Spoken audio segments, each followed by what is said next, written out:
我对郡主一片倾心，情有独钟。阿见太子不要诋毁我的诚意。那六哥身上为何带着卞仙仪的定情信物？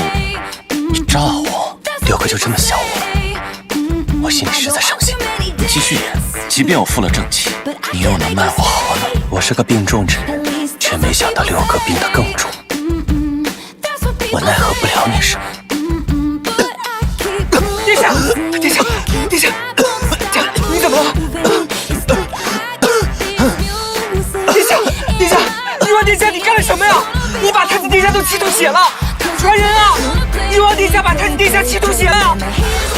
殿下，殿下，殿下，殿下，殿下，殿下，殿下。